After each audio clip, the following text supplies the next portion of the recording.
Eteryje laida iš ciklo skirto suaugusiųjų švietimui mokytis niekada nevėlu. Šiandien kalbame apie sveiką gyvenseną. Paskutiniu metu Lietuvoje sparčiai populiarėja naujas mitybos būdas – žaliavalgystė. Žalio maisto gerbėjai maitinasi patiekalais iš termiškai neapdorotų produktų. Vienas iš mitų apie tokį mitybos būdą – tai yra pakankamai brangu, nes receptuose gausu egzotinių vaisių, riešutų, kitų brangių produktų. Taigi, kaip maitinti sveikai, žaliavalgiškai ir nebrangiai?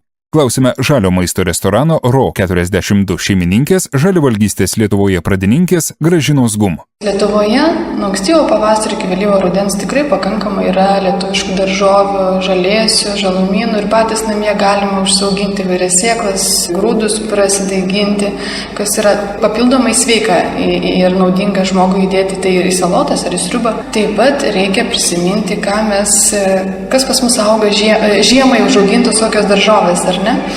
Tai būtų, aišku, daugiau tų šakniavaisių, bet ir prisiminti, ką mūsų senoliai valgė, tai ir auginti ir kopūstai, ir auginti ir burokėliai, ir burokai iš tikrųjų labai skanus ir morkos.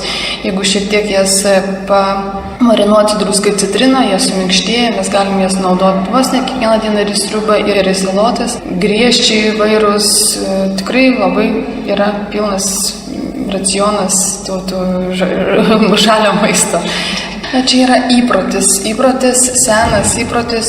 Žmonės galvoja, kad vien tik tai tas sunkus, pilnas riebalų, mėsos, duonos, krakmolo maistas yra nešantis energiją.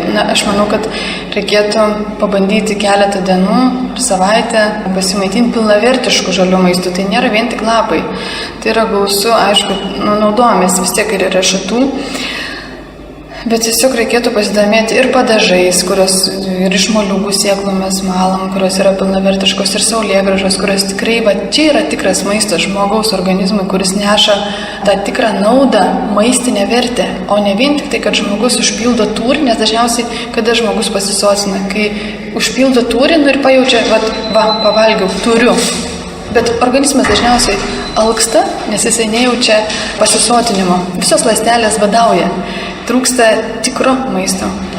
Ir mes darom tokias stovyklas, organizuojam specialiai tam, kad žmogus 5-6 dienas pajaustų, ką reiškia gyvas žalias maistas. Per pusryčiai, pietus ir vakarienė. Tai yra labai sotus maistas, žmonės visi būna be išimties sotus, pavalgę ir sako, pirmą kartą gyvenime mėgaujuosi maistu.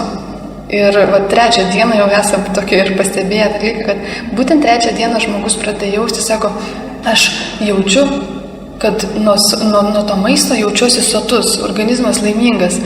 Po tokio maisto, patiekalo, ar pietų, jis po to gali toliau jaustis, kaip dirbti, energingas ir neapsnūdęs.